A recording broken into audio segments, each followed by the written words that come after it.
Hey guys, what's up? This is Bharat, and today we're going to be reviewing the new Xiaomi Mi Max 2. So let's get started.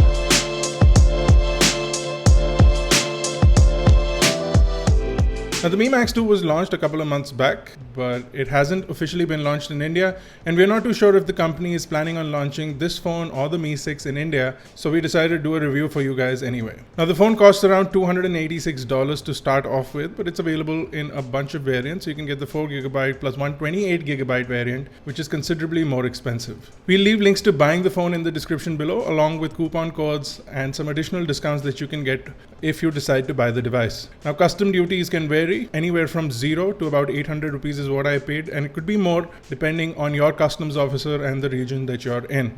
Now if we talk about the build quality of the Xiaomi Mi Max 2, if you compare it to the first generation of the Mi Max, the build quality is far more superior, and also the design of the phone looks cleaner and much better than the previous generation one. Granted that the design of the antenna lines is quite like the iPhone 7 or the 7 Plus for where it's been located, but the phone looks completely different and not like the iPhone at all. It does have nice and rounded edges that feel really comfortable in the hand. If you do have big hands like mine, you'll find using this phone pretty comfortable. If you have tiny hands on the other hand, or on both hands, you'll find it slightly difficult to use this big phone. Now the display on the phone is a 6.44-inch IPS LCD display, but the good thing about it is that it does have Corning Gorilla Glass 4 on the front, so it's definitely impact and scratch resistant in a much better way than the previous generation one. The display is a 1920 by 1080p display, so you get about 342 pixels per inch. As far as viewing angles are concerned, the display has excellent viewing angles and great visibility indoors and outdoors thanks to its exceptionally bright screen. You do have large bezels on the top and the bottom, and considering the giant size of the phone, if they would have managed to put in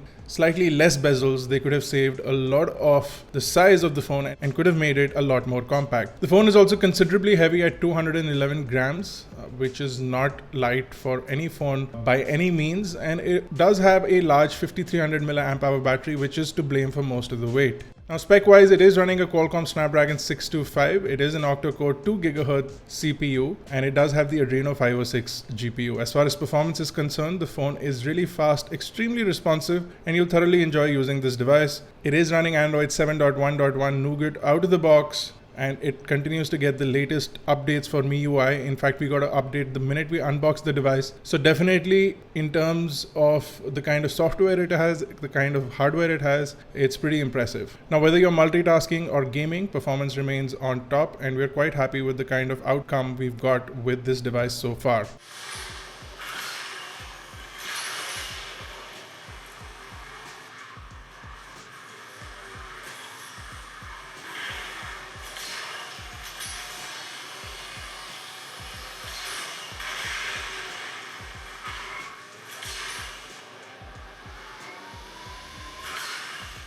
For those who like looking at benchmarks, the device does manage to get anywhere from 60 to 65,000 on benchmarks like Antutu, and get similar moderate to average results on Geekbench and other benchmark softwares. But how this translates into real life usage is really important, so the device is extremely responsive, and it manages to take care of any sort of requirements that you may have, at least from our experience in using the device. Now, the cameras are a good mix of a 12 megapixel f2.2 camera at the back, although you can now get devices which have extremely impressive f-stops, so anywhere from 2 to below is impressive as far as f-stops are concerned, but the device does manage to get a good amount of light inside the camera, and if you're in well-lit environments, you'll find that the images come out really sharp and with a good amount of color. In low light environments, you do get a dual LED flash, which does have an impressive throw distance, but considering the fact that the device does not have a larger aperture, you will lose out on some of the sharpness that you would get traditionally in low light environments. All in all,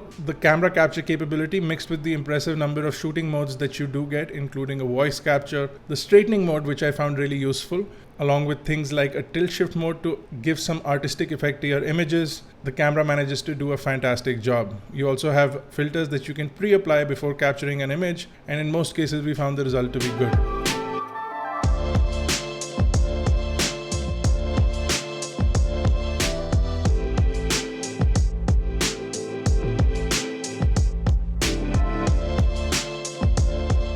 The large display also helps in becoming a large viewfinder for the device, allowing you to get a picture or more detail of the image on the screen before you actually capture it. The front camera is a 5 megapixel camera and it does have an f2 aperture, which means that your low light selfies will come out pretty good. And we would have liked to see a front facing flash on this device. Unfortunately, there isn't any, because if you're in dark or dim environments, the images from the front camera are average to poor in most cases. Now, the main camera shoots 4K video at 30 frames per second. For video nerds, this is an absolute good thing. The one thing the device is definitely missing is any sort of image stabilization, especially if you want optical image stabilization for video. This device does not have any of that. So if you have shaky hands, just like me, you will have to struggle a little bit to get a nice video capture. Now, just as the case with the original Mi Max, the Mi Max 2 does have a large 5300 mAh battery, and if you are an average to a normal user, you will find yourself getting through about 2 days of use without any problems whatsoever. The giant size of the phone and the giant battery go hand in hand in delivering a good power output. You do have a Quick Charge 3 enabled charger inside the box, allowing you to get really quick charging times from the device. As far as screen on times are concerned, anywhere from 6 hours with extremely heavy use to up to 10 hours with moderate to light use you can get from this device, and you'll thoroughly enjoy the consumption experience that you get thanks to the large screen of the phone. As far as phone calls and capability is concerned, the device does support VoLTE or Voice over LTE, and if you get the variant from China, you can pop in GSM as well as CDMA SIM cards in there, so you will have an option to get both. When and if it does launch in India, you'll only get the GSM options and it will not support CDMA SIM cards due to licensing issues.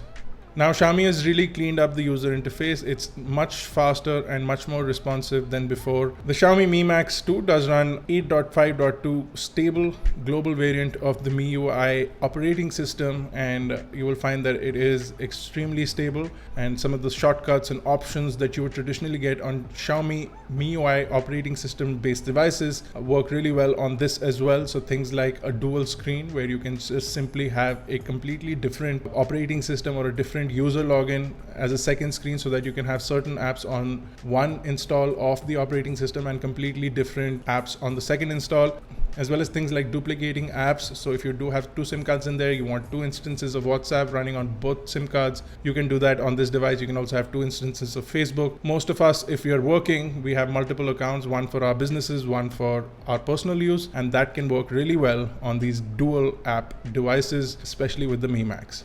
Now, in conclusion, the Mi Max is a giant phone for people who like big phones. The screen is fantastic, performance is adequate for the price the phone is available at, and it does a pretty good job of clicking pictures as well as video, which is what most people like doing nowadays. Another good thing about the device is the giant battery will last you about 2 days, and this is a good replacement for those who don't want to buy a separate tablet and a separate smartphone. The fact that it does take in 2 SIM cards and it also accepts a micro SD card is definitely a boon. And if you're looking for that one CDMA capable phone, you can get this device imported from the link in the description below, and it'll work with CDMA SIM cards as well, in case any of you still have those around. All in all, for the big phone buyer, this is possibly the best option that you can get. Again, in this price bracket, it doesn't get better than this. That's our review. If you have any questions or queries, do drop them in the comment section below. Do check us out on iGyan.in, catch us on Facebook, Twitter, Google+.